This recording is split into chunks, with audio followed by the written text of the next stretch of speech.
Retour sur la fusillade de la semaine dernière, le Nouvel An en mode réalité virtuelle, une nouveauté pour le Nouvel An et l'Empire State Building en mode festif. Bienvenue dans l'épisode 11 des Nouvelles de New York.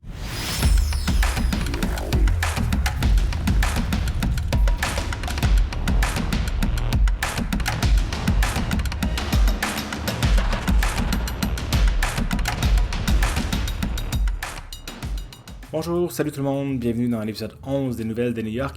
Comme je le disais la semaine dernière, dernier épisode avant une petite pause de 2 semaines pour le temps des fêtes. Nous serons de retour en janvier pour d'autres nouvelles de New York, pour l'épisode 12 et ainsi de suite, pour la suite des choses de cette série-là qu'on aime beaucoup faire. Merci beaucoup ceux qui sont membres Patreon, qui sont abonnés à notre page Patreon, c'est super apprécié. Merci grandement de l'être. Si vous n'êtes pas abonné à notre page YouTube, abonnez-vous en 2021. On espère pouvoir retourner à New York très bientôt et on va pouvoir vous faire des vidéos là-bas, des vidéos sur place, des tours guidés un peu là-bas en vidéo et tout ça, ça s'en vient en 2021. Sinon, passons tout de suite aux nouvelles. Donc, comme je vous le disais la semaine dernière, il y a eu une fusillade à la cathédrale Saint-John de Devine à la suite d'un concert de Noël qu'il y avait dans les marches devant la cathédrale. Eh bien, on en sait un peu plus aujourd'hui sur les motivations du tireur en question. Lorsque les policiers ont abattu l'homme en question, évidemment, ils ont fait des recherches, ils ont fait l'enquête. Ils ont retrouvé un sac sur lui avec, comme je vous le disais, de l'essence, des cordes, du ruban, des couteaux. Et ils ont également retrouvé une note dans les poches du tireur. Sur cette note-là, on en apprenait un peu plus sur les motivations du tireur. En gros, ce qu'il voulait faire, il voulait faire ce coup-là. Il préparait une prise d'otage avec les gens qui étaient sur place. Il marquait dans la note qu'il ne voulait pas blesser les gens si les États-Unis allaient respecter ses demandes. Et quelles étaient ces demandes?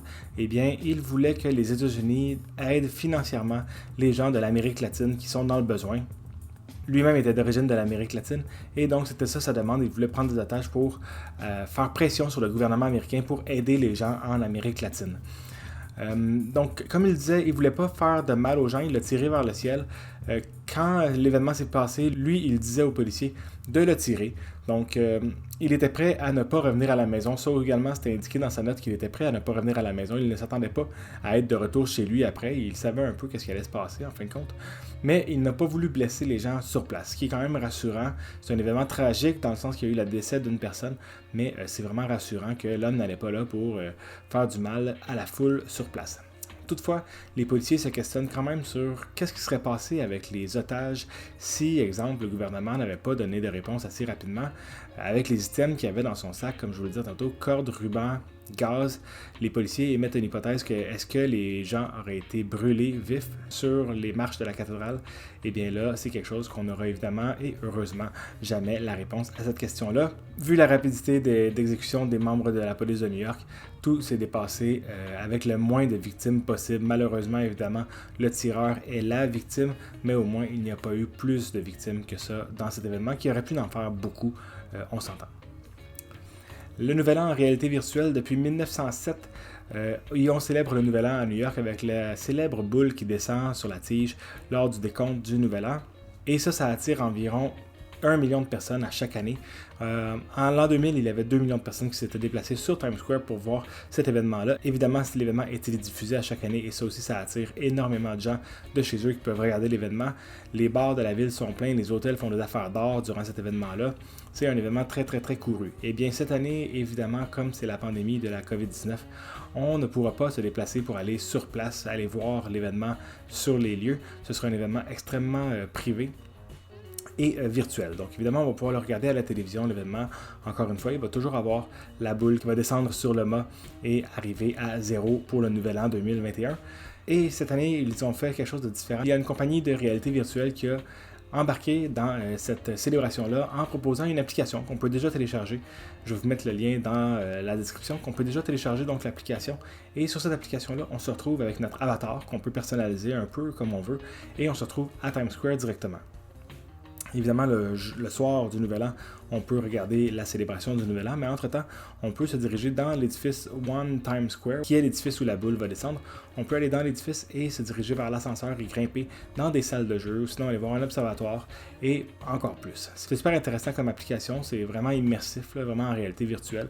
Et le soir du Nouvel An comme tel, on pourra choisir notre point de vue, soit qu'on va pouvoir rester très très proche ou s'éloigner un petit peu pour mieux voir la boule descendre du mât. Et encore plus, ça offre plusieurs possibilités, cette application-là.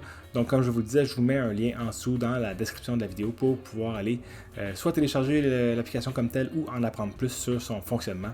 C'est une expérience vraiment hors du commun à vivre si, évidemment, on ne peut pas se rendre sur place cette année. C'est une expérience hors du commun à vivre avec l'application. Et puisqu'on parle du Nouvel An, il y a une nouveauté cette année pour le Nouvel An. La COVID-19 a changé pas mal des affaires, comme je vous le disais dans le dernier segment. Évidemment, on ne peut pas se rendre sur place célébrer le Nouvel An dans la foule comme habituel, mais la compagnie Airbnb a lancé une location vraiment spéciale, une location de une seule fois, une seule nuit, située sur la galerie extérieure de la bâtisse Nasdaq. Je vous mets une photo ici à l'écran, la bâtisse Nasdaq qui est juste à côté du One Times Square où est-ce que la boule tombe le soir du Nouvel An. Eh bien, on peut louer une bulle comme ça ici, qui est faite pour 2 personnes. On peut recevoir 2 personnes à l'intérieur de cette bulle-là. Le prix il est dérisoire, ce qui me fait dire que la bulle est probablement déjà louée. C'est 21$ pour passer la soirée, la nuit, à cet endroit-là. Puis en plus, qu'est-ce que ça inclut? Ça inclut une salutation virtuelle personnalisée par Mariah Carey.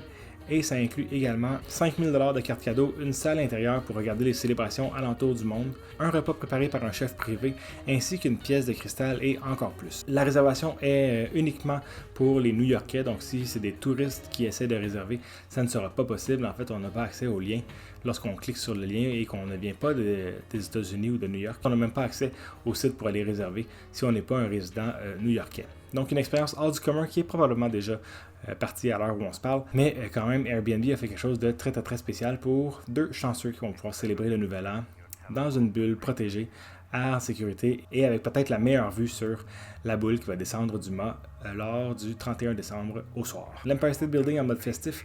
Toute l'année, l'Empire State Building est illuminé. Célèbre édifice new-yorkais situé en plein cœur de Midtown. Toute l'année, il est illuminé. On peut d'ailleurs suivre les couleurs qui sont utilisées pour illuminer le sommet de l'Empire State Building sur le site que je vous mets au bas de l'écran à l'instant et ainsi que dans la description de la vidéo. On peut voir donc à chaque jour quelle couleur est illuminée. Habituellement, il est illuminé en blanc, c'est la couleur signature de l'Empire State Building, mais s'il y a un événement, il peut utiliser les couleurs de l'événement. Notamment à la Fête du Canada, l'Empire State Building va être illuminé rouge et blanc pour représenter les couleurs du drapeau du Canada. Si les 2 équipes de baseball de New York s'affrontent, il va être illuminé aux couleurs des 2 équipes de baseball et ainsi de suite. Comme on est à la semaine de Noël, cette semaine il va être illuminé en rouge et en vert pour célébrer la fête de Noël cette année et son antenne va être de couleur canne de Noël en rouge et blanc. Donc vraiment l'Empire State Building en mode festif cette année pour Noël 2020. Et c'est ce qui fait le tour pour les nouvelles cette semaine, un court épisode cette semaine. On prend 2 semaines de pause comme je le disais au début et la semaine dernière. On vous revient dans 2 semaines avec d'autres nouvelles de New York. D'ici là, je vous souhaite un très bon temps des fêtes, un joyeux début d'année 2021 également et on se dit à la prochaine. Salut tout le monde!